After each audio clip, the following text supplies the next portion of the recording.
Tá gravando aqui, tá, doutor Márcio? Ah, beleza. Obrigado.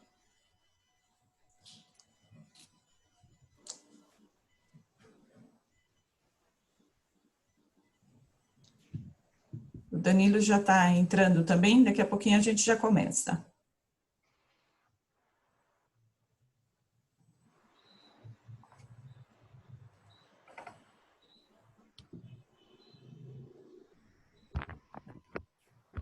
Bom dia, pessoal. Bom dia, Ricardo. Tudo bem aí? Bem, e você?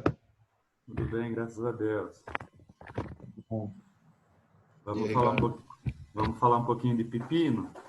Nossa, o pessoal da área trabalhista que tá tomando Rivotril, eles falaram.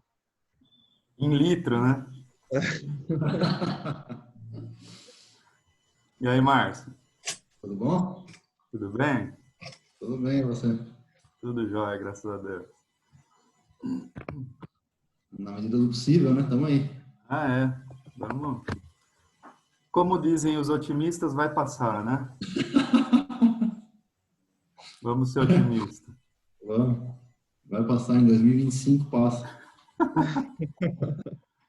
Não, agora a Rússia falou que vai... Daqui 2 semanas já tem vacina, né? Pois é. Sabe lá Deus o nível dessa vacina. Do nada surgiu a vacina russa. Oi? Do nada surgiu a vacina russa. Ninguém sabia. Pois é. É verdade.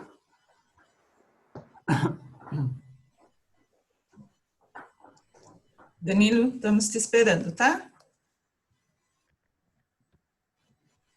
Pronto, bom dia, pessoal, bom dia. Bom dia.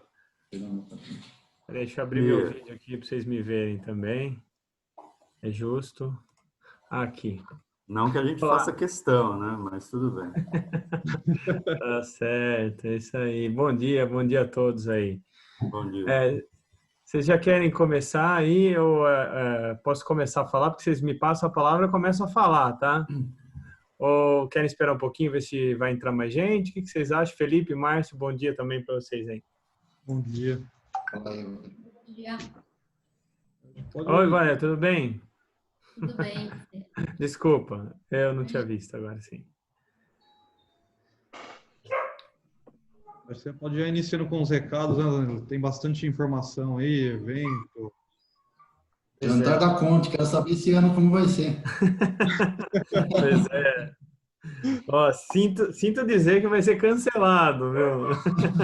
Infelizmente. Não cancelado, porque acho que não foi nem exatamente agendado, viu, Marco? Não tem jeito, né?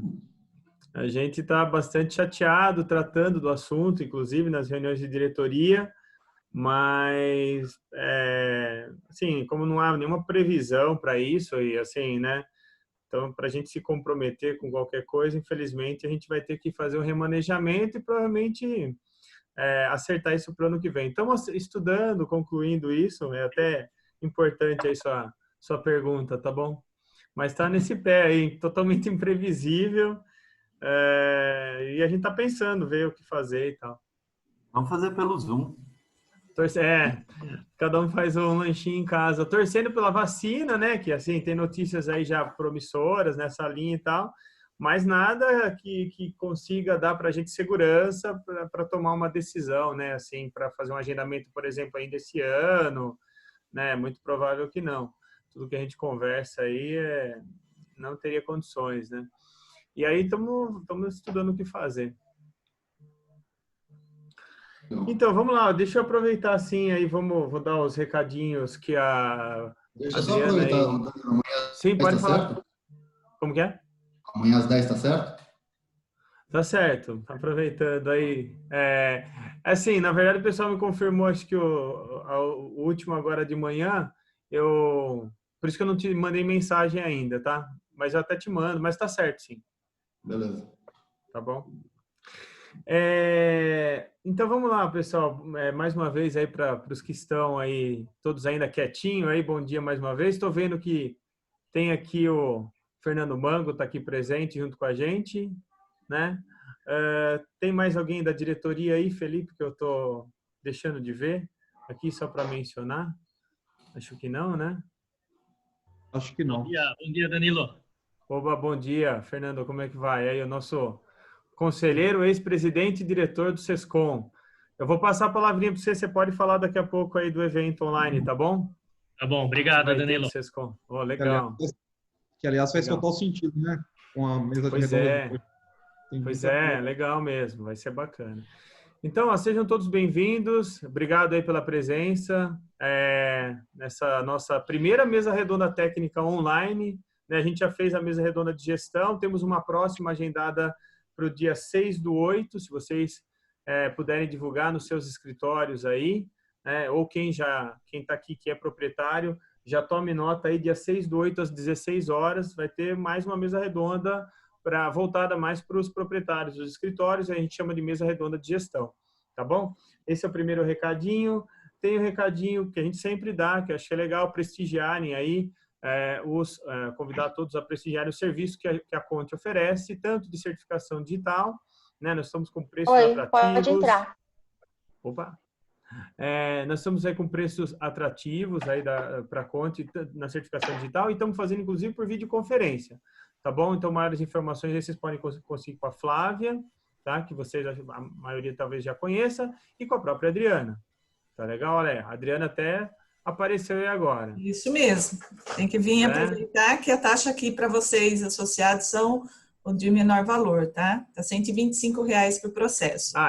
Isso para a junta comercial, né? Não, eu estava falando de certificação, mas da junta também, já é isso aí mesmo. A Adriana também já reforçou o nosso melhor preço aí, R$125 para associado por processo para registro na junta comercial, tá bom? Então, eram esses recadinhos aí, prestigiem esses serviços. Acho que eram esses, Adriana. Esqueci de mais algum?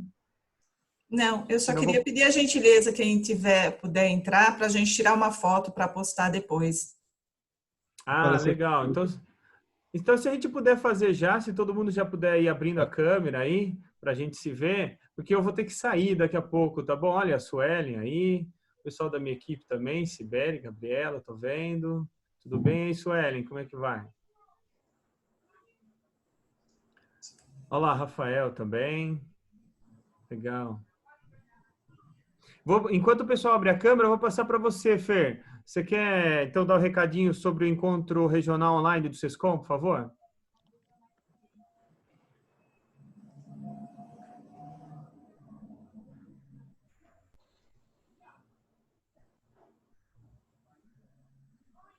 Aí, legal. Tudo bem? Bom dia a todos. É sobre o evento do SESCOM, né? O SESCOM, ele costuma anualmente fazer um encontro regional. E esse ano aqui, em virtude do novo normal aí, o encontro vai ser através a ferramenta eu ainda não sei, eu acredito que seja do próprio Zoom. E eu passei no grupo da Conte, do quadro de avisos, dos proprietários, tudo. Então, vai acontecer de 25 a 28 de agosto, apenas na parte da manhã. Então, dia 25, uma terça-feira, é o encontro considerado do Noroeste Paulista, com o painel Legislação Trabalhista para o Trabalho Remoto. No dia 26, na quarta-feira, é considerado o Centro-Oeste Paulista, com o painel Home Office e Transformação Digital, ferramentas, sistemas, processos e forma de atendimento aos clientes, com o palestrante Arthur Igreja, que muitos aqui devem conhecer. Dia 27, na quinta, é considerado o encontro do Sul Paulista, o painel Gestão de Pessoas em Home Office, Liderança, Treinamento, Acompanhamento e Produtividade, com Andréia Iório. E no dia 28, no considerado Sudeste Paulista, numa sexta-feira, o painel é o novo modelo Negócios para Empresas Contábeis na Prática. Então, tem um preço promocional até dia 10 de agosto por R$ 58,00. Eles vão vai acontecer só na parte da manhã, do dia 25 ao dia 28, e as palestras elas começam por volta das 8h40 com quase 2 horas de duração, né? Então, eu acredito que vai ser um evento bem interessante. Aqueles que puderem participar e prestigiar a nossa... isso conta ponto até para a região, tudo, né? Que puderem colaborar aqui com a região de Jundiaí, eu agradeço a todos. Era isso, Danilo. Ótimo, Fer, obrigado. Aí acho que vai ser um evento bacana. Se eu entendi bem, tem uma palestra de manhã, não é isso, Fer? E aí o pessoal tem a gente tem o restante do dia livre para trabalhar, não é isso? Então não vai ocupar... Não.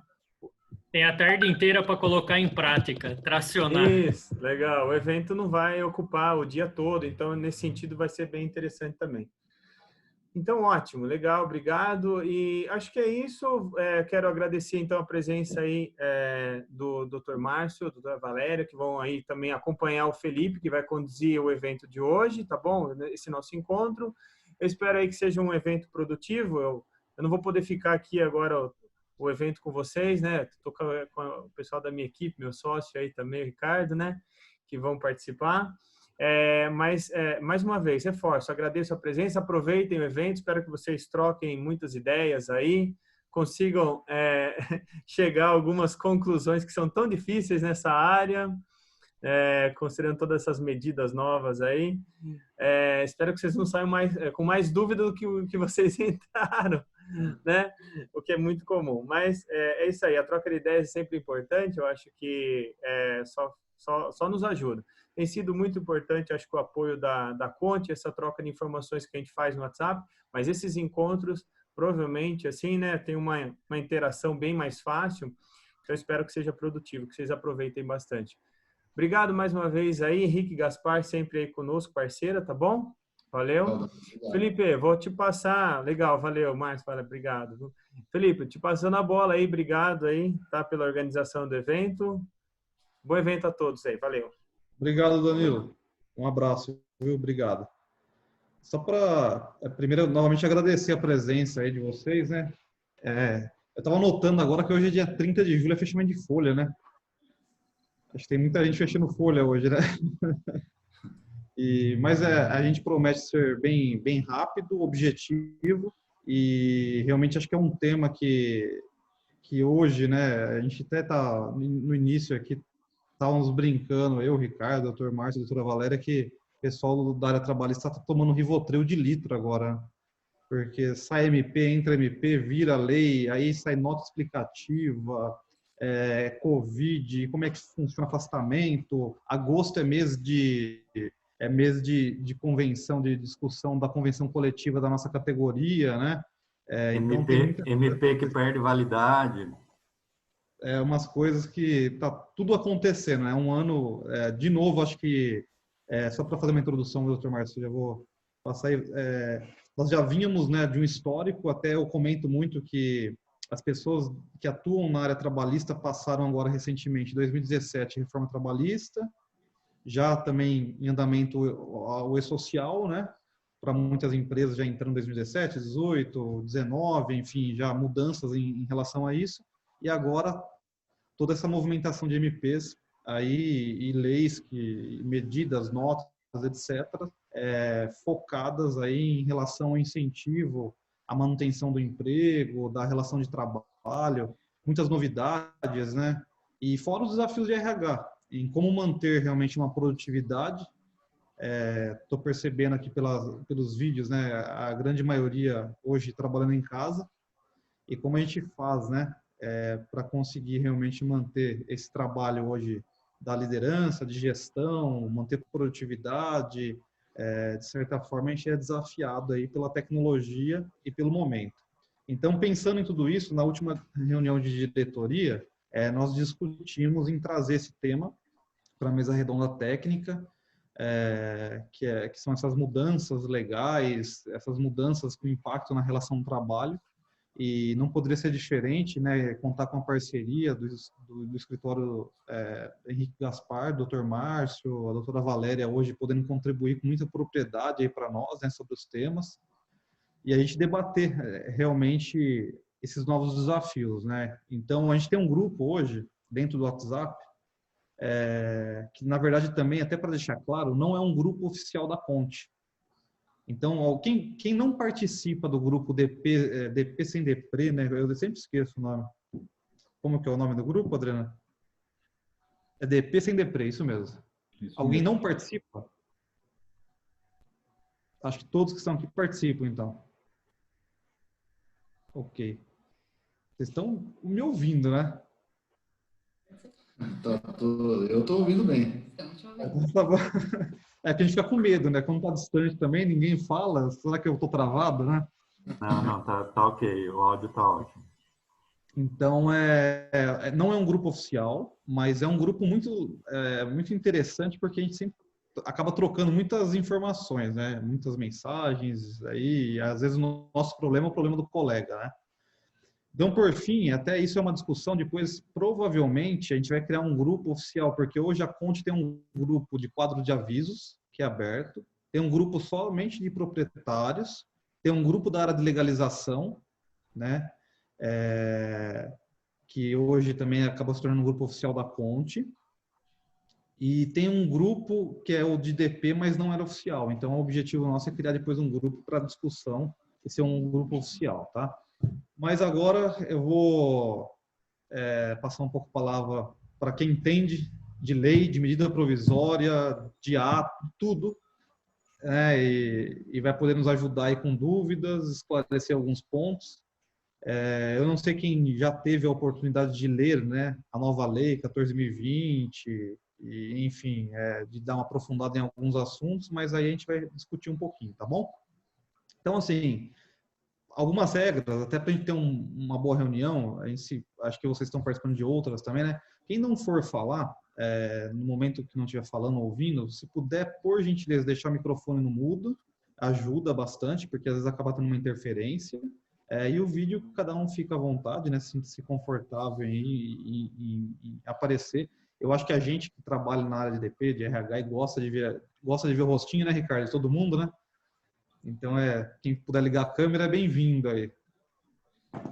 Beleza? Doutor Márcio, doutora Valéria, bem-vindos novamente em nome da Conte. Aí, e vamos aí seguir com as orientações, esclarecimentos de vocês. Só para a gente ver a expressão de desespero de cada um, né, Felipe? Mais ou menos isso. Legal, Felipe. Eu quero primeiro agradecer pelo convite e falar que a gente gosta muito de fazer esses encontros com vocês, porque para a gente também é um aprendizado, que a gente está lidando aqui com a área jurídica, a gente sabe dos problemas dos clientes, a gente sabe como que isso está impactando na vida das empresas, mas, por outro lado, é muito bom entender também a parte contábil, quais são os dramas que vocês estão sentindo nesse período.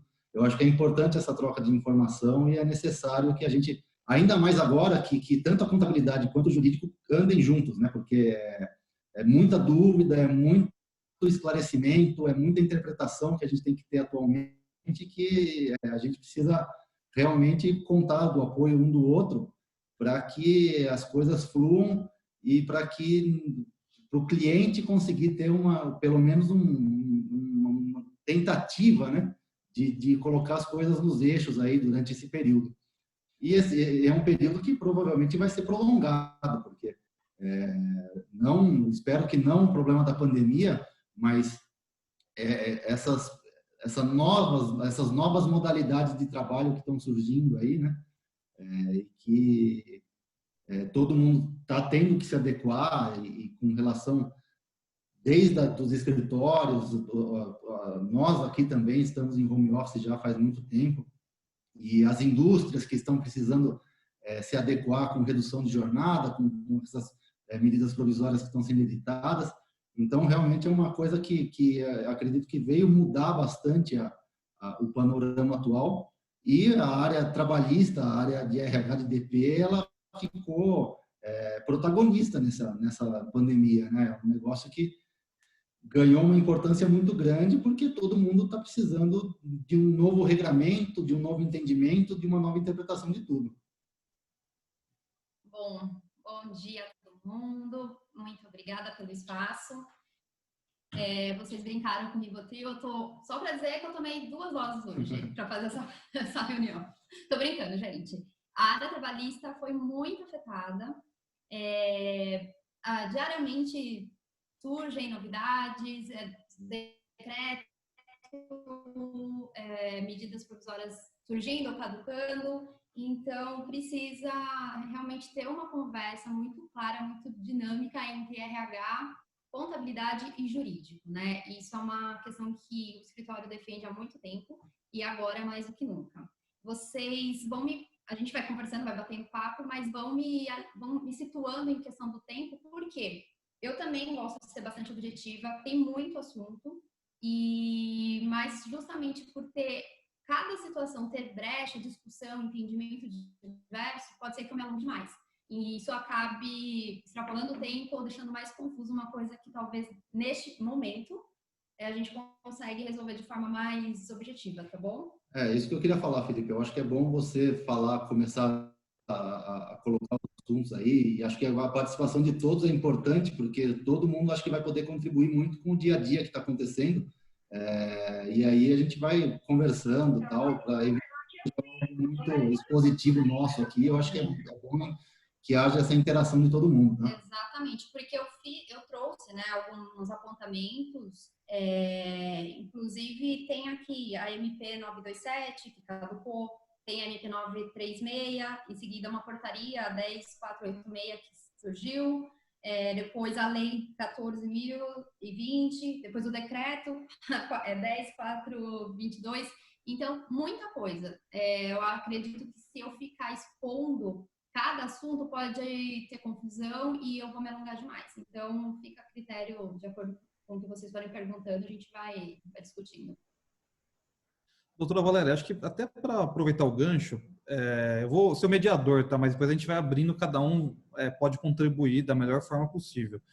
Você poderia explicar um pouco do conceito do jurídico entre a diferença de uma medida provisória, de uma lei, de uma portaria, até para contextualizar esse conceito jurídico para nós? Então, vamos lá. A medida provisória, o próprio nome diz, né? Ela é um ato do executivo, do presidente, sobre uma determinada situação que requer urgência. E ela tem uma validade provisória no ordenamento jurídico. Então, aquilo que está sendo discutido, ela torna suspensa todas as demais regras sobre o tema que está sendo discutido, né, naquela medida provisória, e ela que vale naquele momento inicial de 60 dias. Então, quando uma MP sai, todo mundo sabe que ela tem uma validade inicial de 60 dias, sendo prorrogada automaticamente por mais 60 dias, mas ao final desses 120 dias, ela precisa, para ela continuar tendo validade no ordenamento jurídico, ela precisa virar lei, tá? E não aconteceu com a MP 927. Na verdade, a medida provisória, ela é decretada, ela é feita pelo presidente da República sem interferência do Congresso. Exatamente. Então, ele analisa que tem um assunto que precisa ser regulado de forma rápida, ele edita uma medida provisória, essa medida provisória ela entra em vigor, passa a regulamentar aquele assunto, só que, obrigatoriamente, para ela valer depois, ela só pode ter uma reedição, ela só pode ser reeditada por um igual período, mas para que ela possa valer depois, ela precisa ser votada pelo Congresso e virar lei. Caso contrário, ela perde eficácia e ela não vai produzir mais nenhum efeito, entendeu? Exato. E aí, a lei, como o próprio nome diz, é uma determinação, é uma forma de dispositivo votada pelo Congresso Nacional e que aí sim obriga todo mundo tal. Decreto não tem nível de lei, ele está abaixo da legislação, ele não tem, em termos de hierarquia, ele está abaixo, também é um ato privativo do presidente da República, mas ele não tem força normativa. E portaria, instrução normativa, essas coisas que a Receita e a Previdência colocam, o INSS e tal, isso aí tem validade para os órgãos, exclusivamente para aqueles órgãos que as instruções normativas, as portarias são editadas. Mas se eles, muitas vezes essas portarias, essas instruções normativas, elas vão de encontro com a lei e acabam sendo inconstitucionais. Então, é bastante complicado a gente analisar essas portarias, porque às vezes elas podem trazer alguns pontos que para aquele órgão vale, mas que a constitucionalidade ela é prejudicada, né? Então, no atual cenário, assim, só para a gente separar visualmente falando, já que neste momento não tem slide, né, porque o slide é fácil muitas vezes de visualizar a situação, nós tivemos, desde o início da pandemia, 2 MPs emitidas, né, publicadas. A 927, que não foi convertida em lei, então ela teve a vigência e validade durante aquele período de 120 dias e caducou neste mês de julho. Em paralelo, nós tivemos a MP 936, que foi prorrogada por 120 dias, teve uma lei convertendo ela em legislação ordinária e dela decorreu um decreto. Tá? Então, nós temos esses 2 cenários. Cada MP trata de um assunto, só que o que mais tem gerado confusão é a MP 936, porque teve a MP e atos foram executados durante a sua vigência, depois a lei e atos foram executados nessa vigência da lei e em seguida o decreto. Então, a confusão maior está aí. Mas se vocês quiserem, a gente pode começar a falar sobre, de uma forma bem rápida, a 927, porque ela caducou, mas atos foram executados. Então, muitas dúvidas surgem em relação às férias que foram concedidas, pessoal que foi para teletrabalho, continua em teletrabalho, né? Como que fica essa situação? Não sei se é um dos assuntos ou de uma questão de dúvida de vocês. Acho que pode ser abordado sim, viu, doutora Valéria? Eu acho que esses 2 assuntos que você citou, doutora, são os 2 assim, principais de dúvidas do pessoal, entendeu? Então, vamos lá. Como eu disse, a 927, ela teve a vigência. Eu estou aqui com algumas anotações para eu não errar nas datas de publicação, tá? Então, a 927 foi publicada em 22 de março de 2020. Foi logo no início da pandemia, onde estava um caos e nenhuma empresa tinha nenhuma noção do que fazer naquele momento. Os primeiros atos que foram executados antes da MP foram a colocação de funcionários em férias. Então, muitas empresas já tinham feito isso quando a MP saiu. Daí, o que ela trouxe? Olha, todos os atos executados na semana passada, na retrasada, eles vão a partir do momento dessa MP, mas nós trouxemos outras possibilidades de tratamento da situação. Adiantamento de férias coletivas, parcelamento de FGTS, banco de horas e também a suspensão dos exames periódicos demissionais, tá? O que acontece? Agora, uma vez que a MP caducou, pode fazer nenhum acordo com o funcionário visando alguma norma que consta nela. Ou seja, você não pode hoje colocar um funcionário, ela caducou dia 19 de julho, ou seja, a partir do dia 20 de julho, você não poderia mais colocar um funcionário em home office, teletrabalho, com base na 927. Você pode se utilizar da lei CLT, mas é um regramento um pouco diferente. Então, vamos tratar da situação de empresas que lá em março colocou todo mundo em home office. E o que fazer agora? Vale lembrar que a MP ela flexibilizou algumas regras contidas na CLT em relação a você, empresa, notificar o funcionário, né, e negociar com ele este home office. A CLT fala, são 15 dias para as partes negociarem, você tem que notificar seu funcionário que você que ficou resolvido entre vocês o trabalho em home office, enquanto que na MP isso passou a ser no prazo de 48 horas, certo? E seria um ato unilateral da empresa, ou seja, lá atrás a empresa não precisaria da concordância do seu funcionário para colocá-lo em home office. Hoje, como ela caducou, qual é a orientação a ser feita? Uma adequação naquele aditivo, naquele termo que foi negociado lá atrás. Então, se lá atrás você somente fez a comunicação para o seu funcionário, que ele, a partir daqui 2 dias ele estaria em home office, em teletrabalho, e agora a orientação é, faça uma adequação, faça um adendo contratual com a assinatura das 2 partes, para que passe a ser um ato bilateral e não unilateral como a MP previa. Agora, clientes aqui do escritório, desde o início, a orientação foi aditivo contratual. Então, hoje, as empresas que lá atrás fizeram aditivo contratual não precisa fazer essa adequação neste ponto da bilateralidade. Isso, tá difícil. Então, este é um ponto muito importante que muitas empresas nem pararam para pensar neste detalhe. Lá atrás, comunicado para funcionários, caducou a MP e a situação continua a mesma. Não, tem que observar a formalidade. Esse é um ponto. Outro ponto que precisa ser observado. Doutora Valéria, deixa eu só fazer uma interrupção, uma pergunta. Tá dando para ouvir bem, Felipe? Eu não sei, para mim tá cortando um pouquinho, mas eu tô ouvindo bem, mas em alguns momentos dá uma cortadinha. Não sei se para alguns tá bom, Ricardo? O Ricardo, aí quem puder. Sim, eventualmente dá uma oscilada, mas tá tranquilo, tá dando para entender sim. Legal. Falar muito rápido também avisa, tá? Tá bem. Uma pergunta, aproveitando aí a questão dos aditivos, né? Uma das perguntas que nós temos às vezes, né? Como eu vou fazer o aditivo tendo um empregado em casa porque eu tenho que colher assinatura? Existe a possibilidade de fazer isso através de uma anuência de e-mail, WhatsApp? Como que a gente pode fazer? O meio eletrônico ele foi flexibilizado. Essa formalidade ela foi flexibilizada pela MP 927, tá? Então, muitas empresas adotaram a ciência, a notificação de home office via e-mail.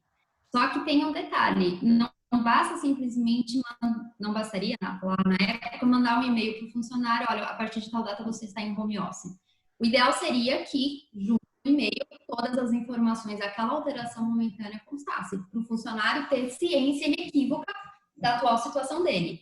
Inclusive, questões relacionadas à infraestrutura, que era um ponto em que a MP trouxe, falando como seria o regramento dessa situação, que não seria considerado salário e tudo mais, mas ficou em aberto, porque as partes teriam que negociar, né? E a orientação que nós sempre demos foi que no aditivo contratual, já sendo bilateral, fosse negociada a responsabilidade das partes. O funcionário pagaria, a empresa pagaria a internet, um pacote melhor de internet para o funcionário, ou o funcionário ele seria reembolsado deste gasto a mais.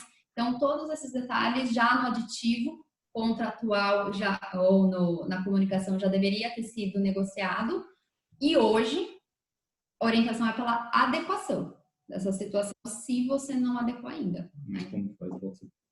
Pode, a MP ela flexibilizou, estou procurando aqui o artigo, onde ela flexibiliza a ciência, né, a manifestação do funcionário via eletrônico. Pode ser WhatsApp, pode ser via e-mail, tem contabilidade que possibilita, eu acho que via um programinha, vocês sabem melhor do que eu, assinatura digital, só que é menos comum, né, é bem menos comum, mas é possível, tá?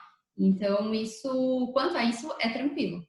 A partir do momento que o funcionário retornar, eu acho que seria interessante colher a assinatura, apenas por excesso de cautela, tá? Mas no momento não tem como, porque muitas empresas já tinham colocado funcionários em home office quando a MP chegou. Então, o funcionário não ia se deslocar para a empresa só para assinar um acordo.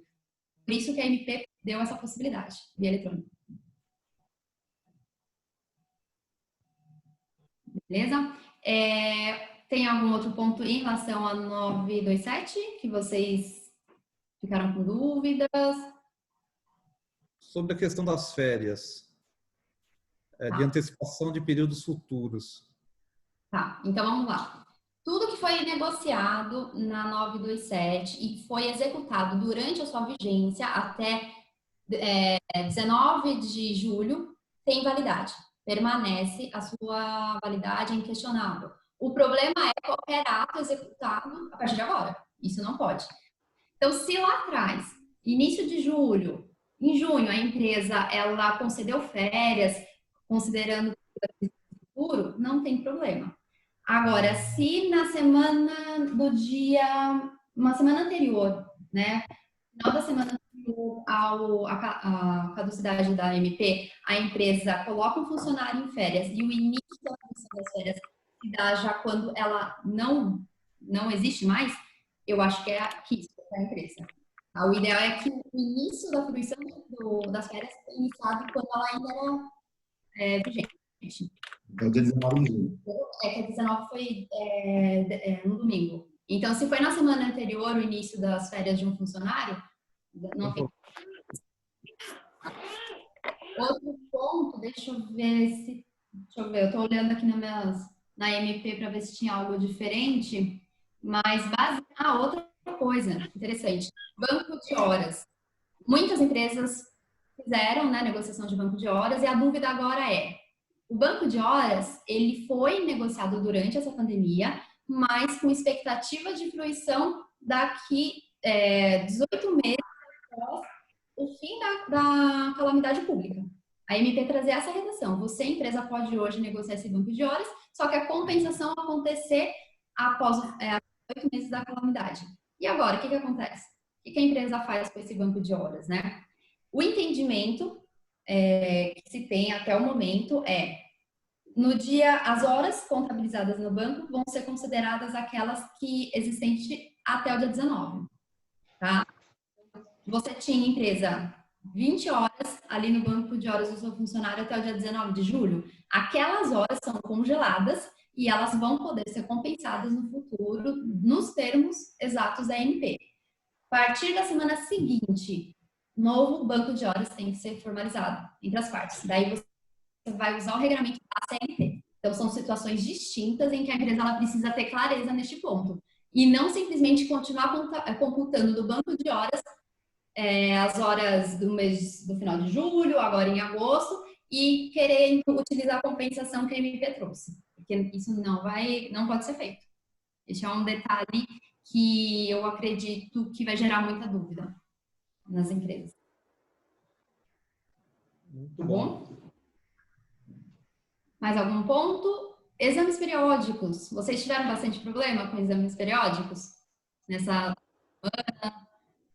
Porque a MP ela falava da suspensão, né? Que a empresa ela não é obrigada, durante a calamidade, realizar os exames, mas que após o fim do estado de calamidade, ela teria prazo de 60 dias, se eu não me engano, né? Para fazer exames periódicos e demissional, considerando aquele prazo para funcionário, excetuando os funcionários que tinham feito o último exame no prazo de 180 dias, né? Só que o que aconteceu? No momento que a MP caiu, o entendimento de que ela teria até o final, teria 10 dias para fazer os exames demissionais, atualizar tudo que foi nesse meio tempo. Dá para sair, né, uma novidade nesse sentido, flexibilizando esse prazo para as empresas. Então, isso é algo, não sei se vocês chegaram a ter problemas com isso, mas é um ponto que já me questionaram na semana passada. Então, é algo muito difícil de lidar, porque hoje o funcionário, qual funcionário que foi demitido lá em abril, não fez exame demissional, porque a MP permitia, vai querer agora sair de casa para fazer esse exame, e se ele tiver com Covid? Se ele tiver hoje com problema? Entendeu? Gera muitas dúvidas, muito risco para a empresa. Então, muito provavelmente vai sair uma portaria, alguma coisa nesse sentido, regularizando, esclarecendo. É algo para ficar atento, tá?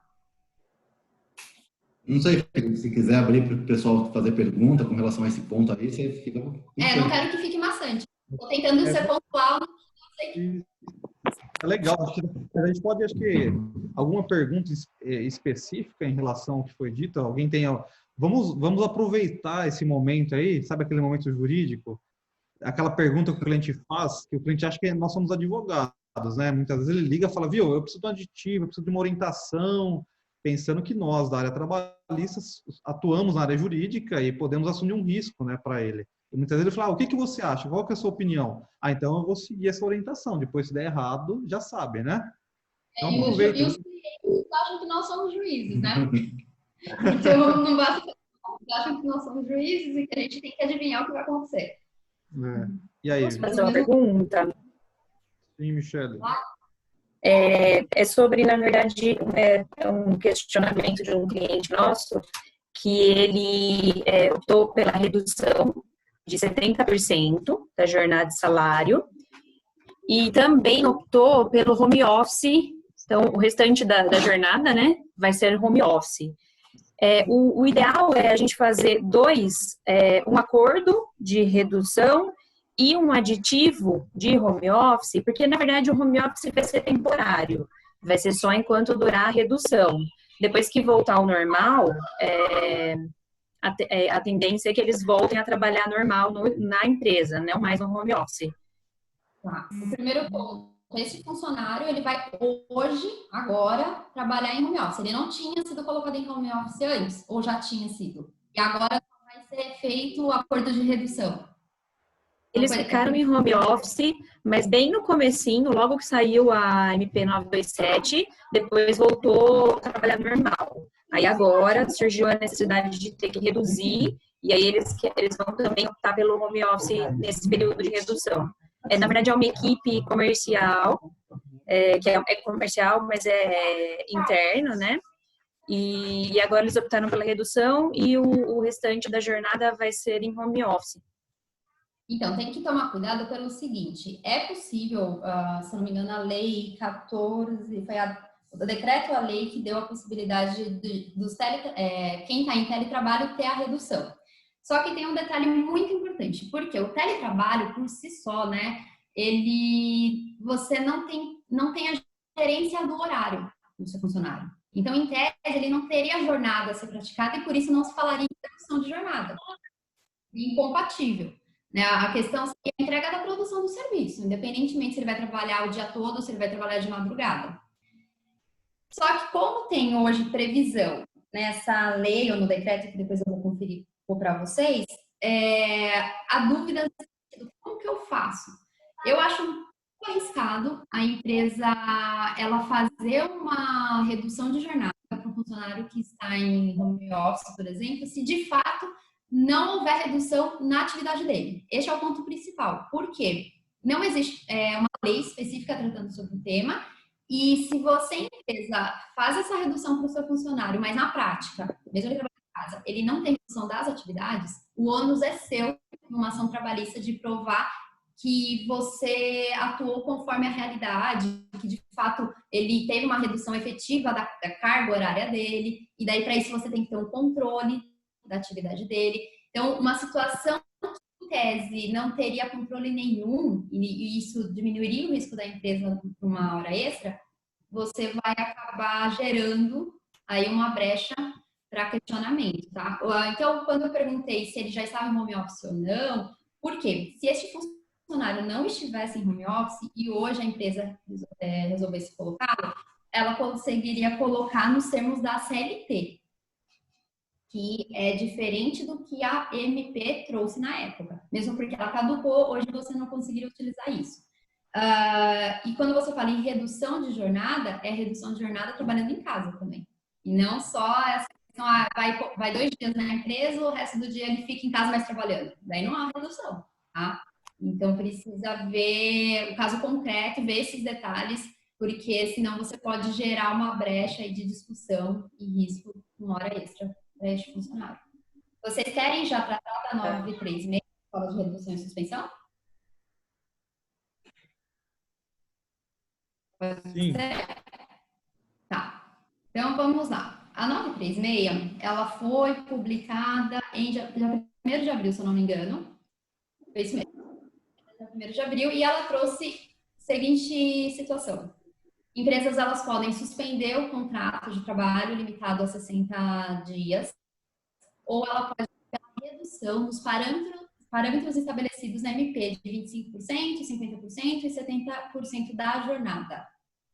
E isso estaria vinculado ao recebimento de um benefício emergencial pelo governo e tudo mais. Tinha uma faixa de valores, faixa salarial, em situações em que a empresa poderia negociar sem a interferência do sindicato, e se houvessem funcionários na zona cinzenta, digamos assim, era obrigatória a presença do sindicato, certo? Quanto a isso, a MP em si não há dúvida, certo? A questão agora é, a MP ela foi convertida em lei. E quando ela foi convertida em lei, que é a lei 14.020, que entrou dia 7/7, já foi publicada dia 7/7. Muita gente começa a pensar, nossa, agora eu vou conseguir prorrogar os meus prazos. E não era bem isso no primeiro momento. Essa lei, ela trouxe algumas questões da AMP, alterou algumas questões da AMP, mas ela não prorrogava os prazos. Ela deixava em aberto a possibilidade de vir um decreto para falar da prorrogação. Este é um ponto que precisa estar bem claro. Segundo ponto, você, empresa, fez lá em abril um acordo de redução com os seus funcionários. E daí entrou essa lei. O que eu faço, Valéria? Porque eu fiz uns acordos individuais considerando a faixa salarial que a MP, a redação originária, fazia. Só que essa lei, ela mudou a faixa salarial. E eu vou usar o que vai vigorar? A antiga ou eu vou ter que fazer um novo acordo? Então, para essa situação, há dois entendimentos, não. Há duas situações que você vai ter que observar. Se o seu acordo estava em vigência quando essa lei entrou, você agora só vai fazer a prorrogação, digamos assim, porque veio o decreto, você pode manter, você vai ter que respeitar a redação original, então você não tem que se preocupar em nenhum momento em relação à faixa salarial. Agora, se a sua redução, suspensão caducou dias antes dessa lei entrar, novo contrato vai ter que ser feito. Eu não sei se eu estou conseguindo ser clara, é que eu literalmente gosto de desenhar linha do tempo. Então, vou colocar em datas. Você, empresa, fez um acordo deixa eu ver aqui, em maio, início de maio, tá? Fazendo a suspensão de contratos. Então, dia 2 de maio, junho e julho. A sua suspensão da empresa acabaria dia 2 de julho, certo? Essa lei, ela entrou dia 7. E daí você fala, e agora, o que eu faço? Numa situação como essa, se você não for prorrogar, você teria que fazer um novo acordo com a vigência dessa lei, considerando a faixa salarial dessa lei. Mas se você for prorrogar, você vai fazer a prorrogação nos termos da redação da MP original, porque você não está mudando nada. O problema é quando a empresa muda a medida que ela estabeleceu. Então, se você vai manter os mesmos parâmetros estabelecidos e só está prorrogando aquele primeiro acordo, é a redação original. Não tem que se preocupar com a faixa salarial que alterou, falando da intervenção ou não do sindicato. Mas se você vai mudar de medida, então você saiu da suspensão, mudou para redução, ou tinha uma redução de 50%, mudou para 70%, você tem que olhar de forma diversa essa situação. Então, isso gerou muitas dúvidas, tem gerado muitas dúvidas. Se não bastasse isso, veio o decreto na semana seguinte, que daí prorrogou o período da MP, da redação original. E daí causou ainda mais confusão. Por quê? Muita gente começou a achar que com o decreto você poderia fazer novo acordo por 120 dias. E não é. O decreto, ele fala que você pode, o artigo 5º, se eu não me engano, do decreto, ele dá a entender, né, que as partes devem considerar períodos anteriores, já negociados, para chegar no teto de 120 dias. Tudo bem até o momento? Estão acompanhando? E daí a discussão hoje ok, então eu tenho um AMP que falava de um período de 60 dias e 90 dias. Daí veio uma lei que não prorrogou, ele apenas atualizou a redação original. Em seguida, eu tive um decreto que daí sim prorrogou esses períodos. O que eu faço? O que vai ter validade ou não? A orientação está sendo no seguinte sentido. Se você não mudou a sua medida, continua nos mesmos termos, tem grandes chances, tá? E isso a gente não tem como garantir, porque nem o decreto fala, mas tem grandes chances de você vai considerar todas as medidas, tudo que você fez, até atingir 120 dias. Se você fez novas alterações no conteúdo do que foi negociado, o ideal é que você faça uma nova alteração, um novo acordo, um novo ajuste com o funcionário também considerando o teto de 120 dias. Isso é inquestionável.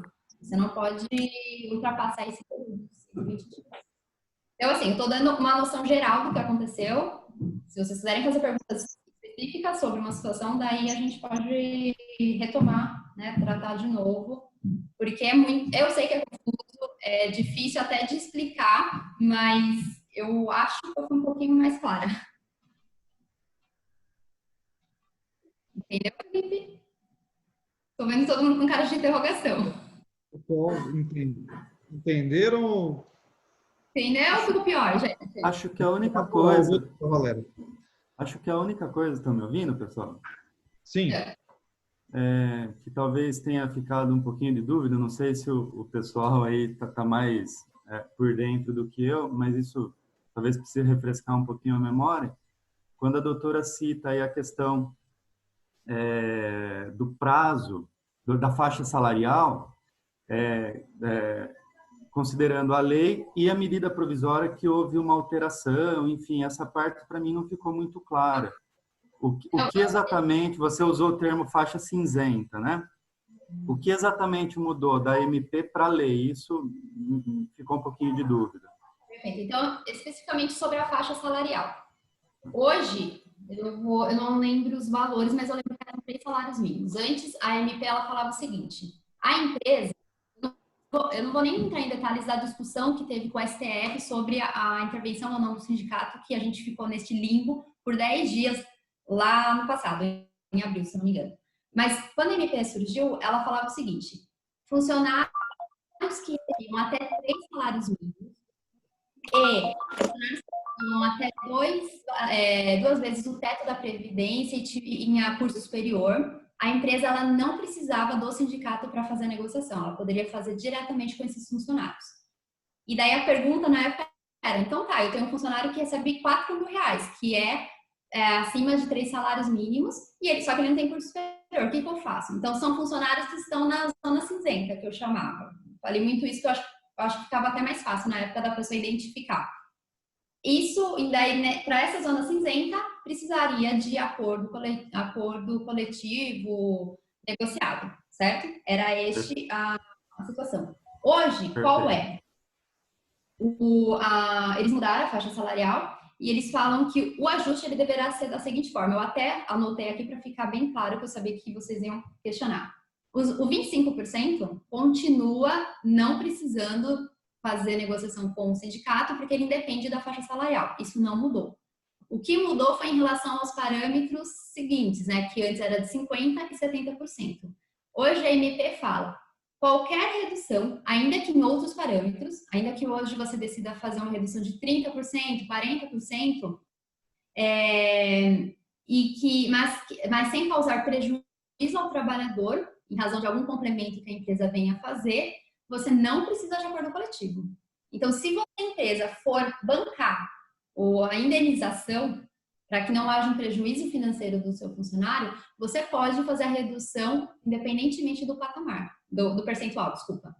Tá? Então, eu vou fazer uma redução de 40%, mas eu vou pagar de forma que o líquido dele, a lei não fala muito clara sobre isso, mas de forma que ele não sofra um prejuízo de remuneração, de salário nesses meses.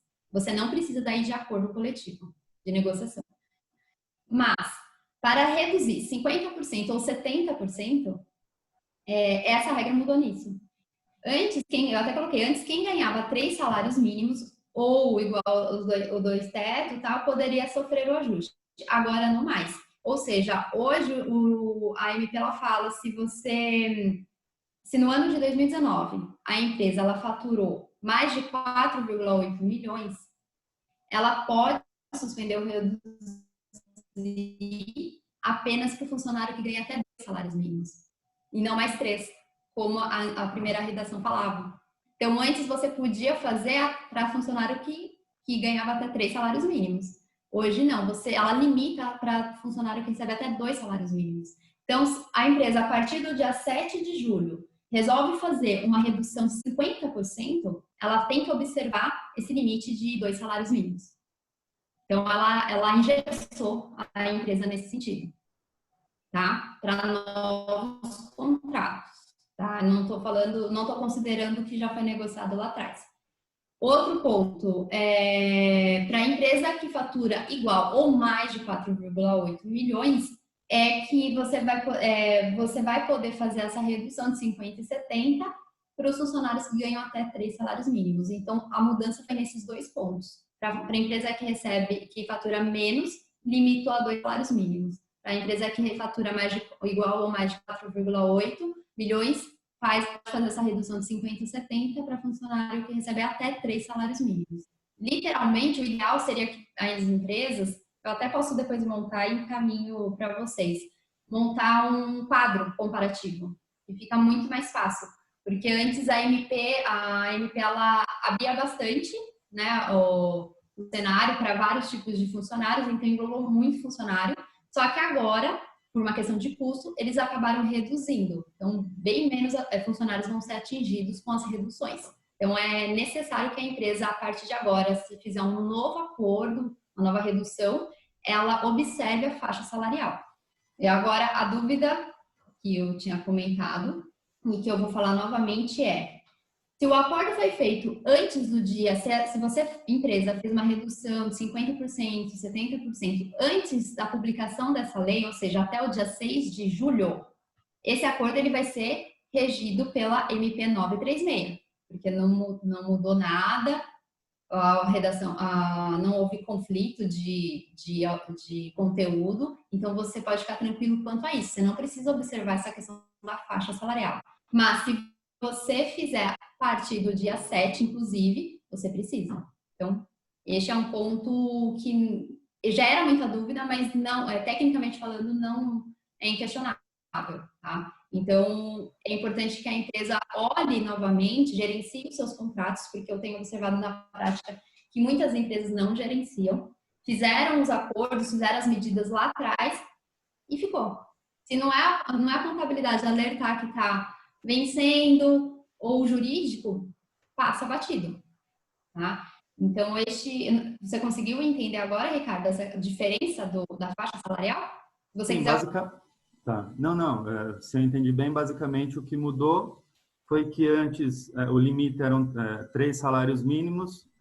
Para entrar na faixa cinzenta, na zona cinzenta, o que obrigaria a ter o acordo coletivo com o sindicato. E agora esse limite diminuiu um pouquinho, eles restringiram um pouco mais, justamente para dificultar que as empresas consigam fazer com os empregados que ganham entre 2 e 3 salários mínimos, é isso?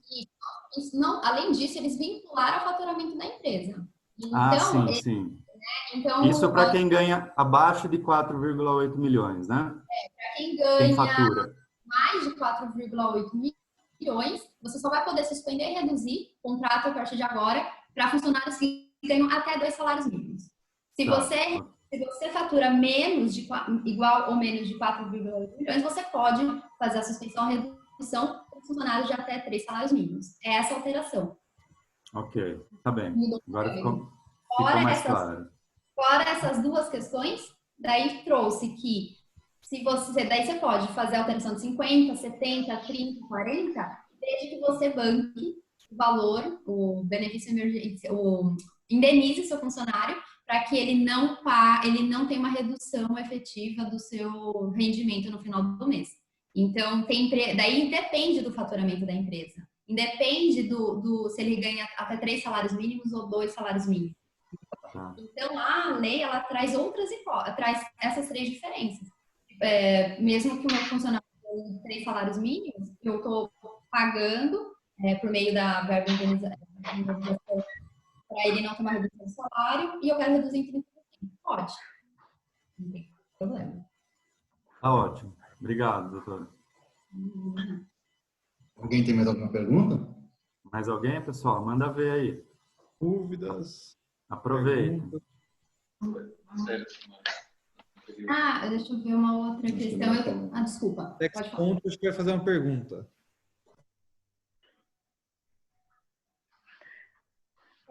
Eu tenho uma dúvida sobre o artigo 12, no parágrafo 1º, no inciso 2, que fala sobre ajuda compensatória, que o funcionário não pode ser prejudicado do valor total recebido.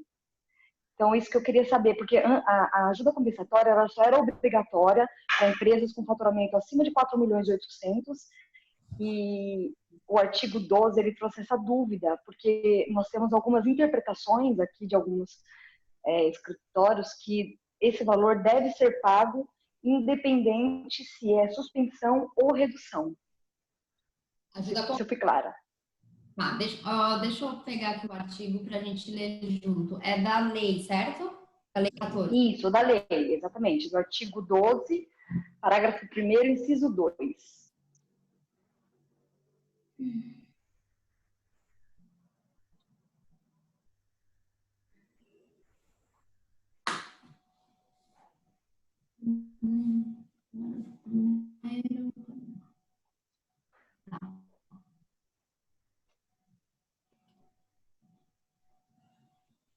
Vamos lá. Eu só queria ler para o pessoal, mas vai ficar muito longo se eu ficar lendo todos os artigos. A ajuda compensatória, lá na redação original, ela foi muito clara e a lei ela manteve essa questão de que ela não tem natureza salarial, ela é indenizatória. A discussão que começou a ter o que seria a remuneração, né? O que eu considero no sentido de remuneração.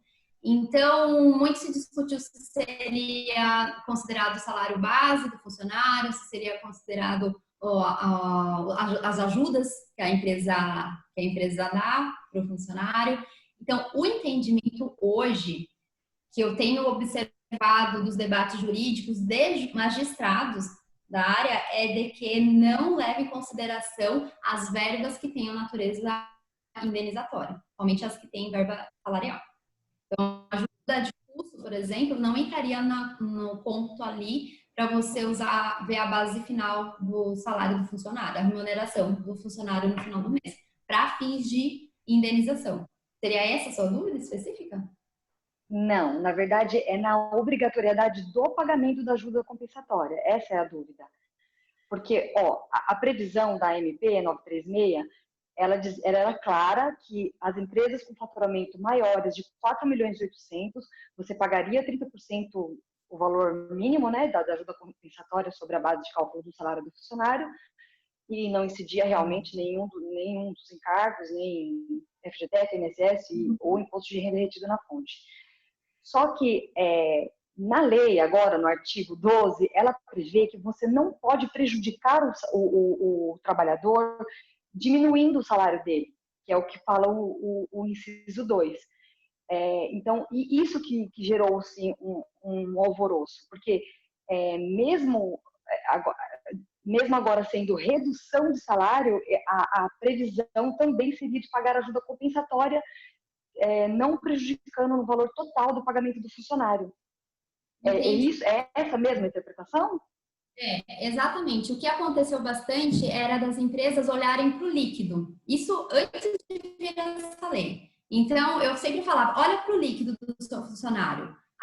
Eu não tenho obrigação de pagar 30% de ajuda compensatória, mas eu quero ajudar de alguma forma que ele tenha menos prejuízo. Olha para o líquido do funcionário e a sua complementação vai ser até atingir o líquido. Então, se o funcionário receber de líquido R$ 1.500 no mês e ele teve a redução, ele passou a receber R$ 1.000, complementa com 500. No final do mês. Entendeu? E o entendimento continua no sentido de natureza indenizatória, continua no mesmo sentido. Tá? Não tem incidência nem nada. Tá, a diferença é que agora a obrigatoriedade é tanto na suspensão quanto na redução.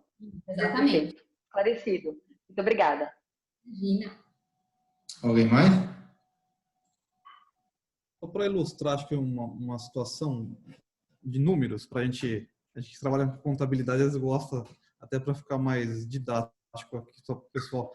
Eu vou falar o exemplo, doutora Valéria, e tem PhDs aqui na nossa reunião que vão poder me ajudar, né? Então, vamos exemplificar um caso de um empregado que tem um salário de R$3.000 e tem uma redução de jornada e de salário uma redução de salário de 50%.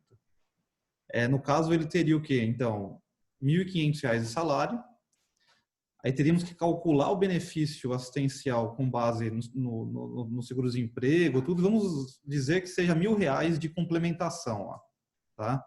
Então tem 1.500. Oi? A complementação... A indenização, né? O benefício. Então, vamos dizer que ele tem um salário reduzido em 50, só vai ter R$1.500 de salário. Vai ter o benefício previsto de R$1.000 e faltaria R$500 de complementação. Aí essa complementação que nós faríamos de forma compulsória. Isso, exatamente. O que não pode tem que observar e não colocar salário, tá, gente? E sim colocar a nomenclatura que foi colocada na MP de benefício emergencial, né? Compensação. Eu não lembro agora o termo que ajuda compensatória. Ajuda compensatória, exatamente. É esse o termo que tem que ser utilizado. Então, essa dinâmica, eu já tenho utilizado com os clientes do escritório desde o início.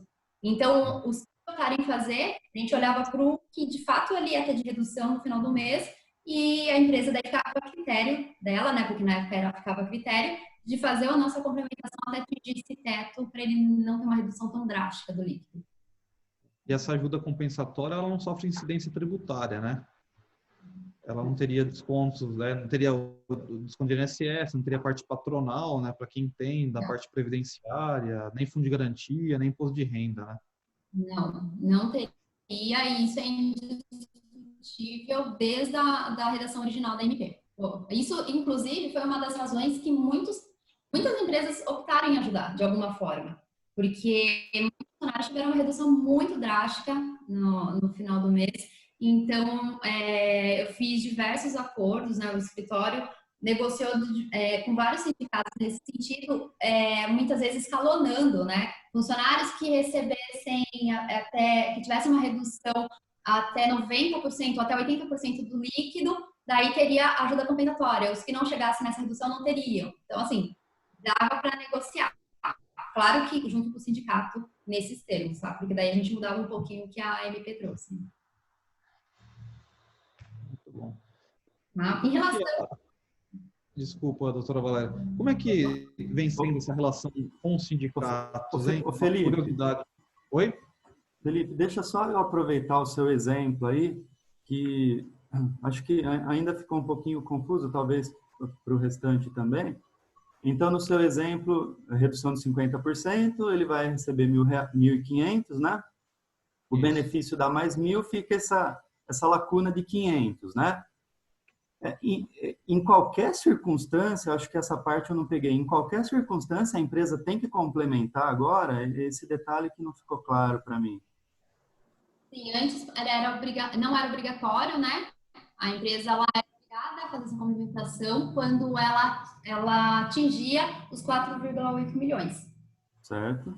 Nessa condição que ela tinha que fazer o auxílio, né? E quando tinha a suspensão do contrato. Hoje teve essa alteração. Então, este auxílio é obrigatório,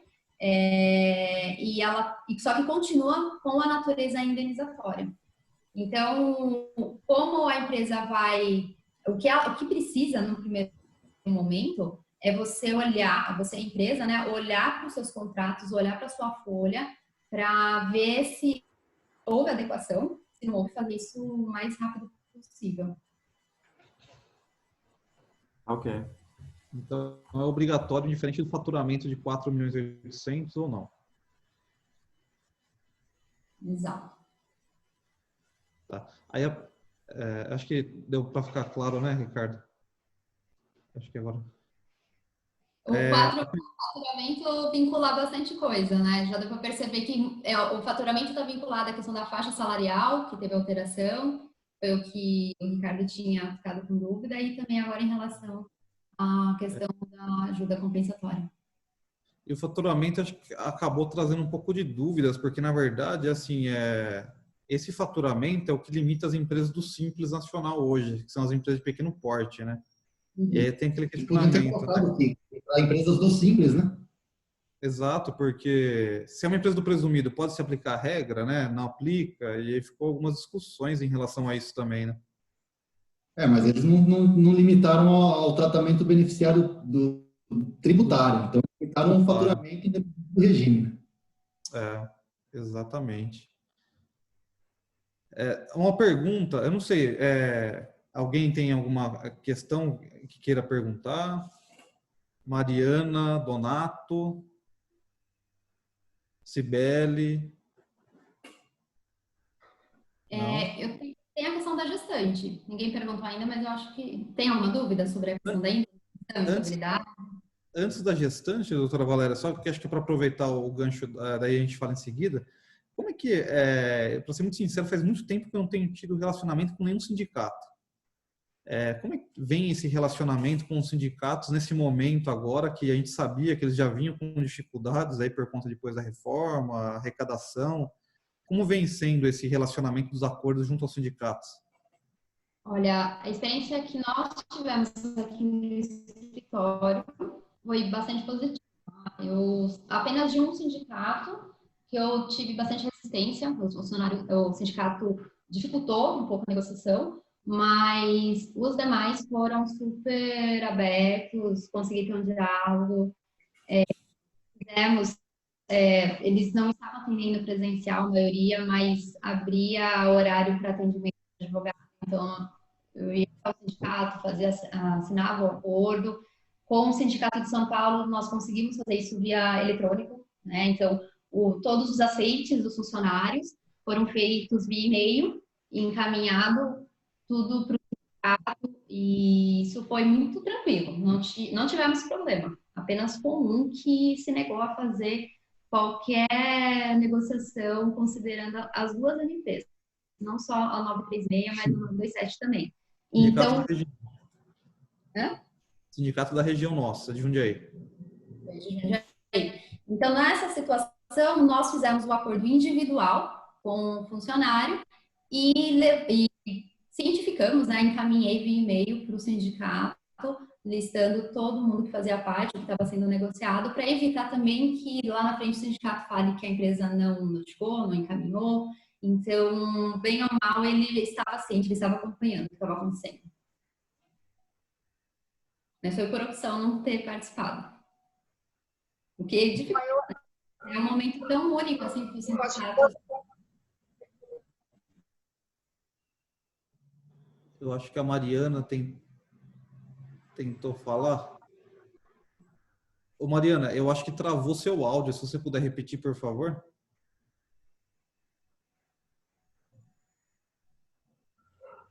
Travado. Então, vocês estão me ouvindo bem? Voltou? Agora voltou. Então, eu dei uma travada. Na realidade, eu até tenho duas perguntas, eu só não sei se elas são tão pertinentes assim. Uma é com relação à possibilidade de reversão do aviso prévio, 127, que é com relação à questão da Covid, né, como doença ocupacional, a questão do nexo de causalidade, eu não sei se teve alguma alteração nesse sentido. A primeira, não sei se deu para me ouvir. Eu só ouvi a segunda parte que fala sobre o nexo causal da doença ocupacional da Covid, certo? Isso. Isso foi tema da primeira MP, a 927 saiu falando que não haveria nexo causal. E eu acho que coisa de um mês depois, mais ou menos, saiu uma decisão do Supremo falando que haveria, mudou. A MP ela caiu neste artigo, eu acho que era o artigo 12, eu não tenho certeza, 29, em que ele falava que ele mudou completamente o entendimento. Então, que haveria sim reconhecimento de nexo causal da Covid, né, seria considerado uma doença ocupacional, e isso se deu muito em razão dos funcionários de empregados que estavam na linha de frente, né? Então, enfermeiros, médicos, que já estavam se contaminando e começaram a se afastar. Então, com base neste cenário, o Supremo ele se posicionou passando a reconhecer a existência deste nexo. Porque até então o ônus era do empregado provar que ele foi contaminado no ambiente de trabalho. Em decorrência dessa alteração, algumas portarias foram publicadas posteriormente, justamente orientando as empresas que estavam em retomada como ela deveria, quais eram as medidas necessárias, né, no ambiente de trabalho. Então, hoje, considerando essa situação, as empresas que estão em reabertura parcial, é imprescindível que tenham medidas preventivas redobradas, porque corre esse risco de ter reconhecido o nexo causal. Tem mais alguma outra pergunta? Eu só te entendi. Eu acho que quem puder, quem quiser achar melhor, né? Acho que tem um chat, tem um bate-papo lá embaixo na barra.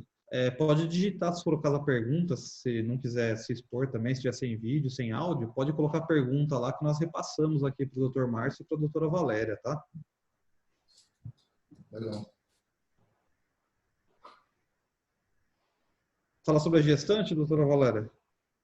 Isso, da gestante, eu não sei se é uma dúvida, mas é um dos pontos que eu tinha deixado em destaque aqui, a Lei 14.020 ela trouxe, em relação à estabilidade, né, o período, porque a gente sabe que a 936, para todos os funcionários, ela trouxe a seguinte previsão: o funcionário teria estabilidade durante o período em que o ajuste foi feito e também no período posterior. Então, se você suspendeu o contrato por 60 dias, ele vai ter estabilidade naqueles 60 dias durante a suspensão e também nos 60 dias subsequentes ao retorno ao estabelecimento do contrato. A mesma ideia era em relação à redução de jornada. Para a gestante, qual foi a polêmica está na questão da...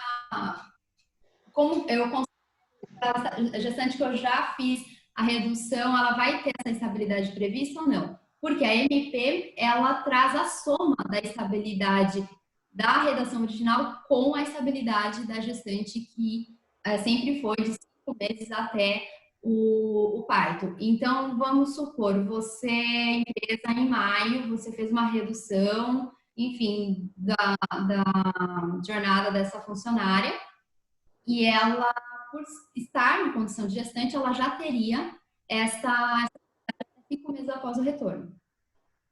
Essa lei, ela fala, ela vai ter, além desse período de estabilidade, mais estabilidade relativo à redução que foi praticada.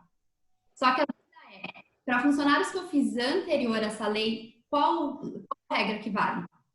A sem estabilidade, a mais, a soma da estabilidade, ou com a soma da estabilidade? Então, isso é uma dúvida que a lei, ela trouxe essa situação, mas ela não esclarece este ponto. O que eu vi pelos debates jurídicos é que a tendência é no seguinte sentido: acordos de redução de suspensão com gestantes lá no passado vai continuar tendo regramento naqueles termos, onde não se falava da estabilidade somada. O funcionário teve redução, entrou em licença, acabou a licença, ela vai ter o período dos 5 meses e tudo mais, como fosse uma situação normal. Mas funcionários hoje, depois da vigência da lei, que tiverem o seu contrato suspenso ou reduzido, vai ter essa soma da estabilidade ao final do fim dos 5 meses pós-parto. Então, esse é um ponto importante. Eu acredito que isso vai ser regulamentado, porque vai ter muito questionamento de funcionárias lá do passado que vão querer ter a estabilidade que a lei trouxe, mas hoje os debates eles conseguem fazer essa divisão. Você está submetido à regra da lei ou da medida provisória que existia naquela época. Então, se naquela época não falava estabilidade, você não vai ter. Hoje, se fizer e fala da estabilidade, você vai ser beneficiada nesse sentido. Eu não sei se era uma das dúvidas, mas é algo que muitas empresas falaram: e agora? Fiz lá em maio e não falava estabilidade, agora eu vou ter que ter, a funcionária vai ter essa estabilidade que a lei nova trouxe? Não. O acordo foi feito no passado. Quanta coisa, hein? É muita coisa, gente. Por isso que eu trouxe algumas anotações e destaquei nas minhas anotações os pontos que eu acho que causariam mais dúvidas. Mas, assim, tem muita coisa. A gente precisaria fazer, na verdade, uma live por cada tema. Doutor Márcio, vamos fazer um curso, doutor Márcio, pela Conte aí, para falar sobre as novas normas? Eu acho que é bom, viu? Seria importante. Posso aproveitar para fazer uma pergunta? Com certeza, Raquel. Quanto a essa questão aí da gestante, do processo de antes, de agora, como que ficaria? Tem a questão também dos aposentados, Sim, que teria que fazer a empresa pagar, né, esse benefício, digamos assim. Nesse caso, também fica a partir da lei, ou enquanto era a medida provisória? Quem estava antes e se manteve, ou quem entrou depois, enfim, Tá, nesse joia. processo. Foi o seguinte, quando a MP veio, né, a 936, ela falava, ela não excluía a possibilidade de fazer qualquer ajuste com os aposentados. Ela só falava o seguinte: o aposentado não receberia a parte que cabia ao governo. Ela era clara nesse sentido. Então, em nenhum momento havia um artigo que falava: olha, empresa, para os aposentados você não vai poder fazer ajuste. Tanto é que várias empresas fizeram. Depois de um tempo, um mês mais ou menos, ou final de abril, veio uma portaria em que falava: não pode fazer ajuste com aposentados. Nós ficamos nesse limbo, né? Tinha feito, agora o que faz? Esse ajuste vai ser invalidado, o que vai acontecer? A lei veio em julho e definiu o seguinte: você pode sim fazer ajuste de redução ou suspensão, ou seja, convalidando o que já foi negociado, o que dá uma tranquilidade maior, mas desde que você, empresa, pague o benefício emergencial, o valor que seria correspondente ao governo. É isso que mudou. Então, teve esse período de limbo aí, em que, num primeiro momento, por ter a omissão da MP, né, nesse sentido, de poderia negociar, muitas empresas negociaram. E ele não recebeu, não entrou no benefício emergencial. Daí veio a portaria falando: não pode. E agora tem uma lei autorizando, falando que pode, mas desde que a empresa pague esse benefício emergencial. Então, quanto ao aposentado, teve esse escopo aí, altos e baixos. Então, por exemplo, quem foi logo no começo, quando ainda podia e foi feito redução, suspensão, enfim, eu tenho que fazer retroativo para o pessoal, que a pessoa provavelmente já voltou ao trabalho normal, enfim, nesse caso eu teria que fazer esse complemento. Se aquele acordo, se a pessoa já voltou, teve o contrato restabelecido, negociado, em tese, já caducou.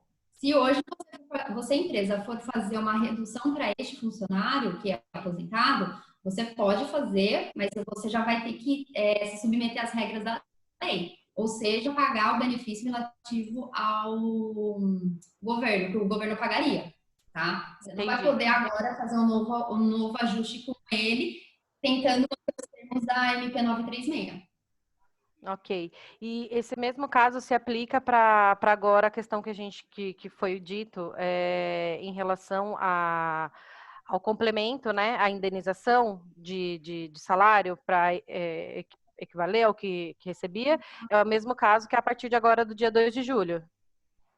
Sim. A MP ela não faz diferença em relação a quem se aplica. Ela dá de forma genérica, né? A alteração que ela trouxe em relação à indenização pode se aplicar para o funcionário aposentado. Você pode utilizar o mesmo entendimento. Tá, mas nesse caso também não é retroativo, seria só a partir de agora também. Agora, os efeitos passam a ser a partir de agora. Teve restabelecimento do contrato, você faz um novo ajuste, obrigatoriamente tem que obedecer a lei 14.020. Ok.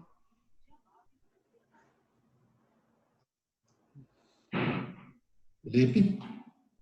Até uma questão importante, eu dei uma lida na lei, né?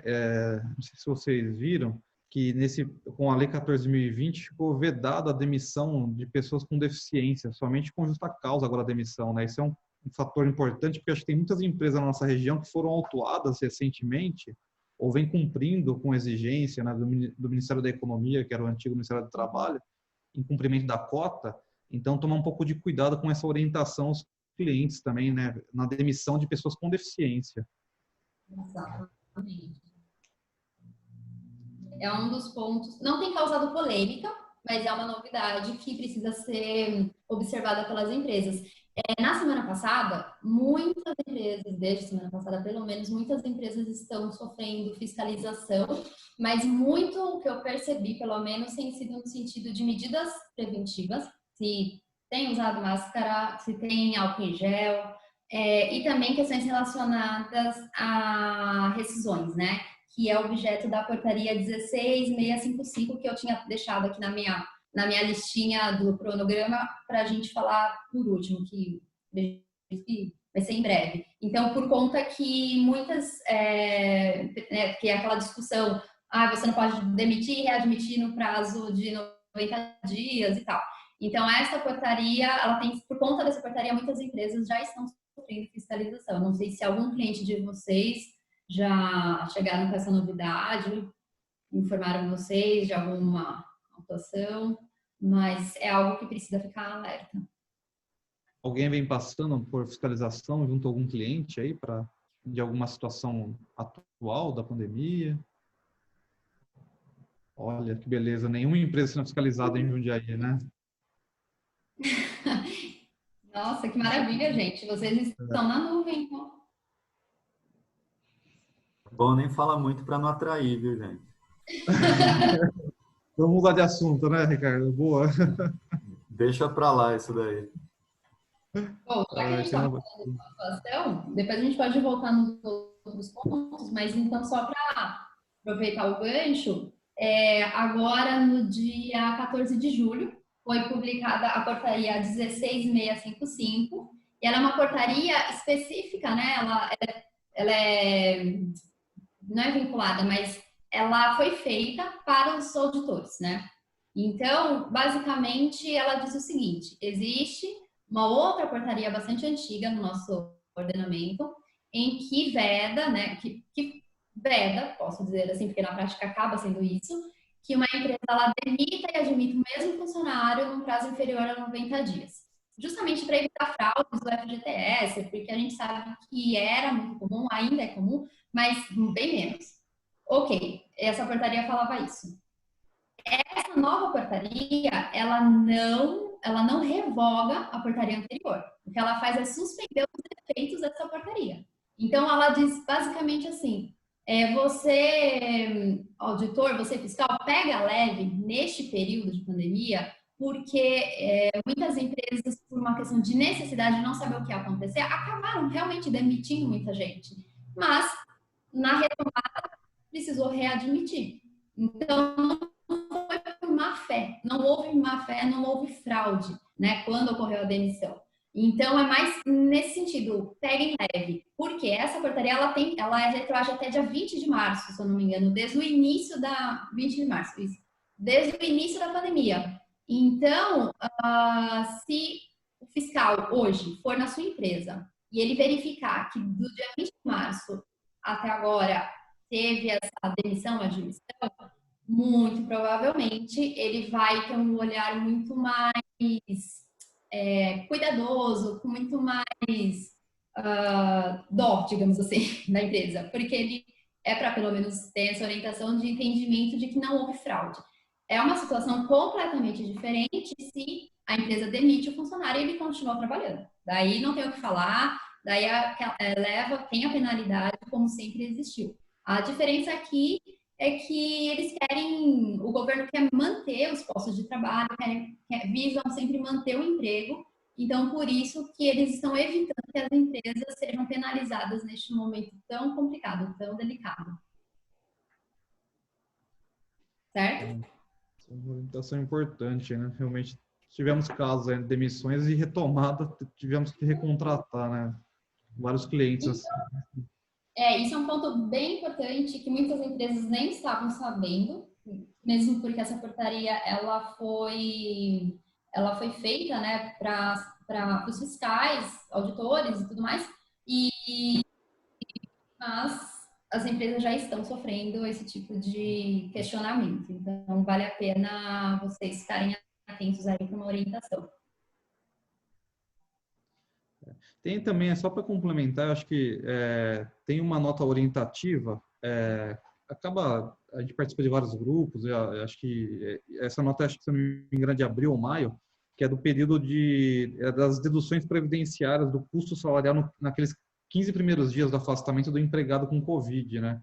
Então, também lembrar aí para quem não teve oportunidade depois de dar uma lida, né, aí em relação a isso, porque normalmente as instruções normativas previdenciárias prevêem o pagamento por parte da empresa, né? E aí agora, se for comprovado o caso de Covid, esses 15 primeiros dias é deduzido das contribuições previdenciárias. Exato. Deixa eu ver se tem mais alguma outra coisa dos meus apontamentos, independentemente do tema. Banco de horas a gente já conversou sobre a questão de teletrabalho, né, que os funcionários que foram colocados em home office lá atrás, agora o ideal é que se faça uma adequação e não um novo contrato nos termos da CLT, porque são regramentos completamente diferentes, e para você fazer um teletrabalho nos termos da CLT, você tem que fazer um contrato muito mais estruturado do que foi feito pela MP. Então, hoje, se você precisa ainda manter essa dinâmica de teletrabalho por mais uma vez, é mais seguro que você faça uma adequação, né? Colocando a assinatura do seu funcionário, confirmando qual foi o negociado entre as partes em relação à infraestrutura. Deixa eu ver. Tem mais alguma coisa, Márcio? Tem mais algum ponto, gente, que vocês querem perguntar? Eu posso auxiliar? Vai, turminha, aproveitem aí. Mas também eu me coloco à disposição para tirar dúvidas também via e-mail, tá? Porque às vezes são situações muito específicas e a gente precisa analisar o que foi negociado antes. Então, às vezes, uma parte só da informação, né? Mas a gente não pode olhar o caso do lado, tem que olhar o cenário como um todo, o que já foi negociado, o que não foi, para poder passar uma orientação correta, com o menor risco possível. Qual que é o seu e-mail, doutora? Posso já deixar aqui no bate-papo para eles? Pode, claro. É Valéria. @henriquegaspar.com.br.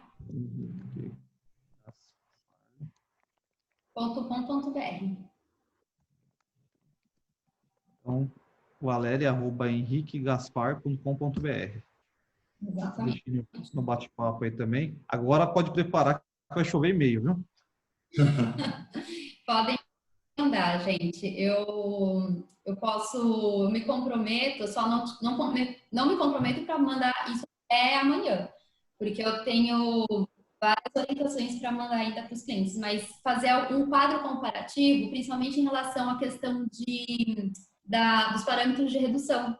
Porque não só o Ricardo ficou com dúvida, mas assim, isso é muito comum, porque nós tínhamos antes um formato muito claro, né? Porque a MP 936 ela foi muito clara nos parâmetros que tinham que ser utilizados e os valores de salários. E agora, ela, além de alterar esses parâmetros, ela ainda trouxe uma nova opção, uma nova hipótese. Então, gera muita dúvida. Eu gosto de fazer quadro comparativo porque é muito mais fácil depois para você ir lá e consultar de forma rápida. Daí eu encaminho para vocês, tá bom? Esse quadro. De forma muito simples, mas é simples, mas é eficaz. Isso que importa. Sendo um pouco desse contexto, o que vocês, atuando na área jurídica, esperam aí dessa questão da relação do trabalho, do direito trabalhista nos próximos meses? O que vem aí correndo nos bastidores jurídicos?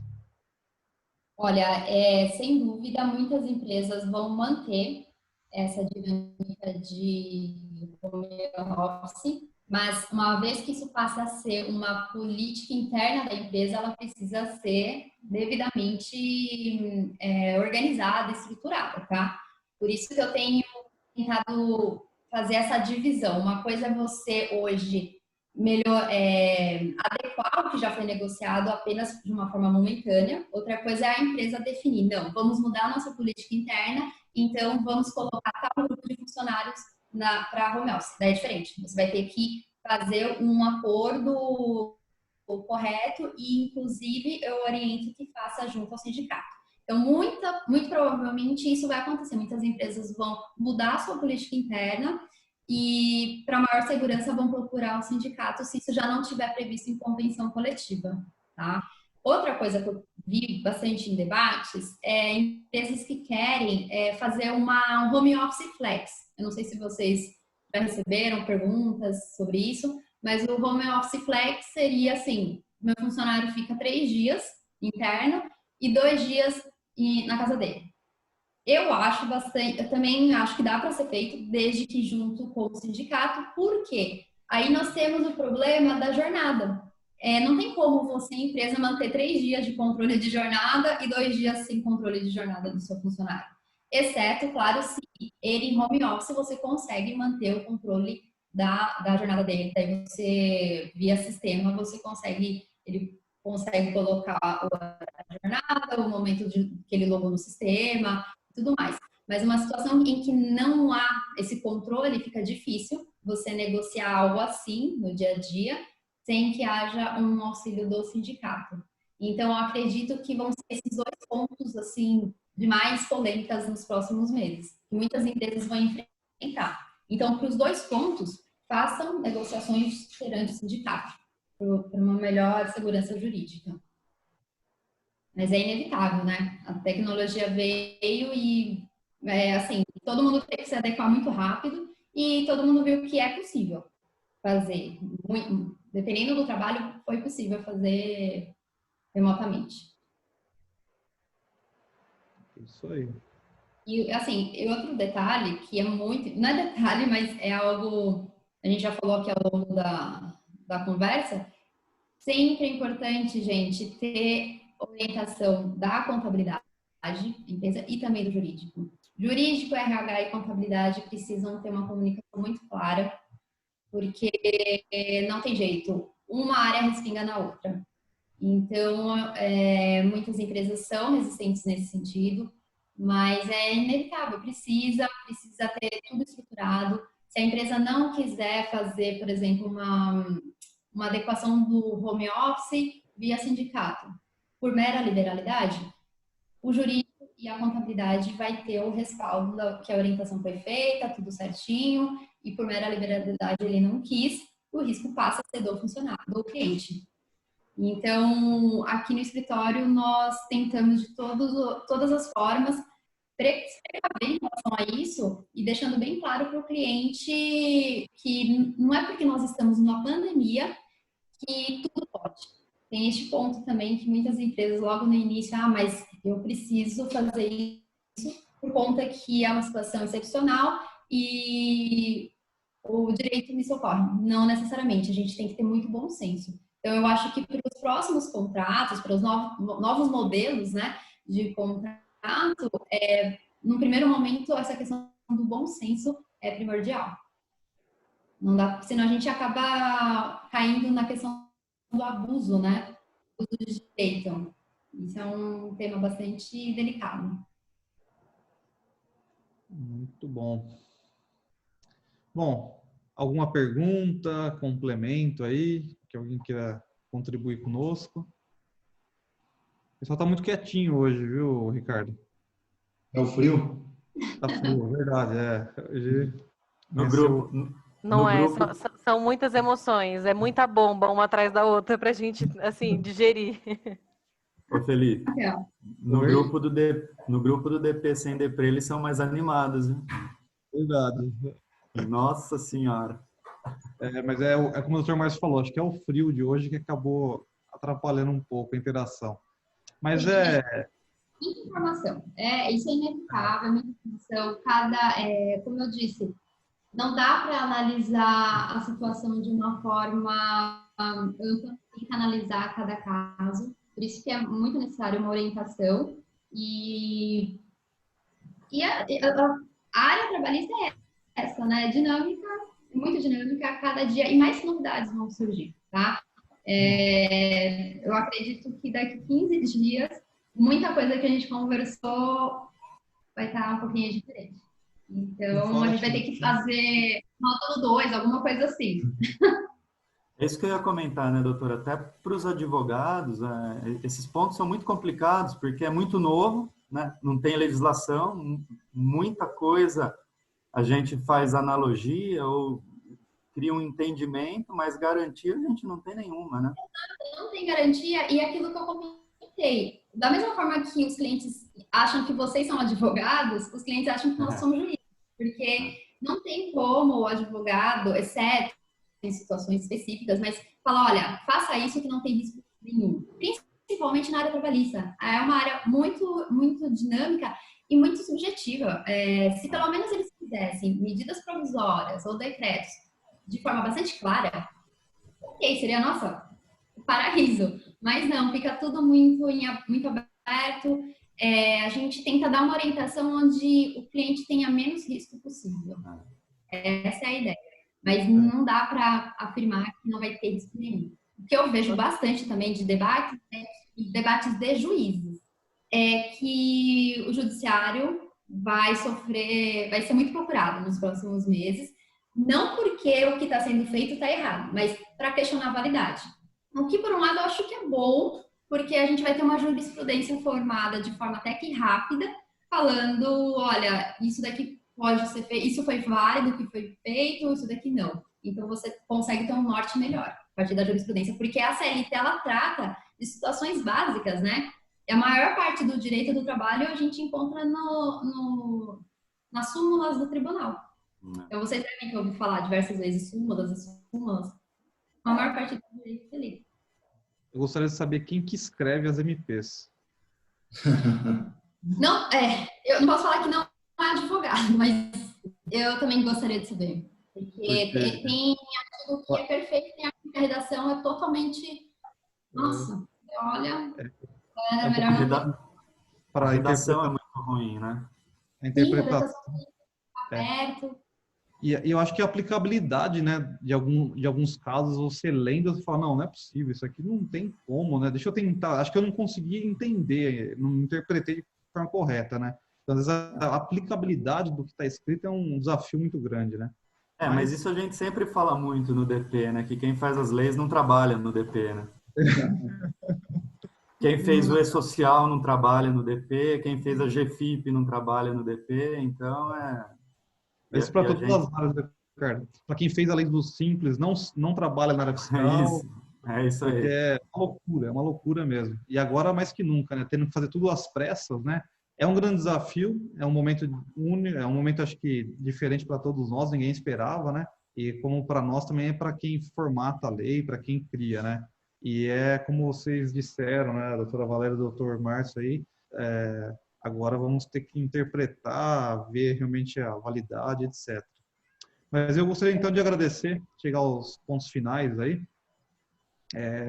Eu acho que vale realmente aí, primeiro, ficou o contato da parceria que nós temos aí com o escritório jurídico, também a possibilidade de a gente tentar marcar um segundo encontro em breve, para poder voltar a discutir, porque acho que a dinâmica vai realmente acontecer, a mudança vai ser rápida, em poucos dias, de novo, podemos ter, né, novas normas e diretrizes, e a gente agradecer vocês, viu, doutor Márcio, como sempre, a doutora Valéria aí, podendo nos ajudar, participando aí da mesa redonda, a gente é muito grato em relação a isso, a vocês que participaram também, que puderam aí ouvir e contribuir conosco, né? Sem vocês não existiria a mesa redonda técnica, nem a gestão, então agradeço a participação em nome da Ponte, do Danilo, e espero vê-los nos próximos encontros aí, agora de forma online, virtual, né?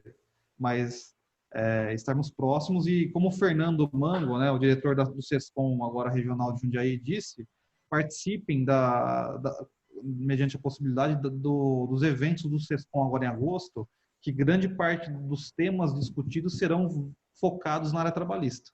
Então, esse é de grande valia para nós. Tá? Ok? Então, de novo, muito obrigado a todos, bom trabalho, bom restinho de mês de julho. Estamos daqui a pouco partindo próximo para o Natal, agosto já se inicia, aí passa rápido, tomara que acabe logo esse ano. Agradeço.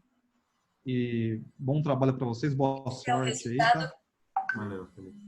Eu queria agradecer também ao Dr. Márcio e à doutora Valéria pelas orientações. Obrigado, viu, gente? Tá aí, se vocês tiverem dúvida, só mandar. Legal, obrigado. Adriana, você... Pega o e-mail com o Márcio para encaminhar o quadro comparativo. Tá bom, Ricardo? Vou Obrigado. lembrando das suas dúvidas. Legal. Adriana, ia comentar algo, Adriana? Não. Só agradecer mesmo a presença de todos e a participação da equipe do Dr. Márcio. Obrigado. Eu até me desculpa, Adriana, pela falha. Você estava aí só sem o vídeo. Apareça para eu te ver aí. Ó. A gente fica com saudade de se encontrar, né? E a Adriana, que ela ajudou aí, contribuiu na organização de tudo, no convite ao Dr. Márcio. Ela que é a pessoa importante para que haja a mesa redonda, né, na organização do evento. Então, obrigado, viu, Adriana? Imagine, eu que tenho que agradecer a vocês, a todos. Valeu, obrigado, pessoal. Adriana. Até a próxima. Tchau, gente. Tchau. Tchau.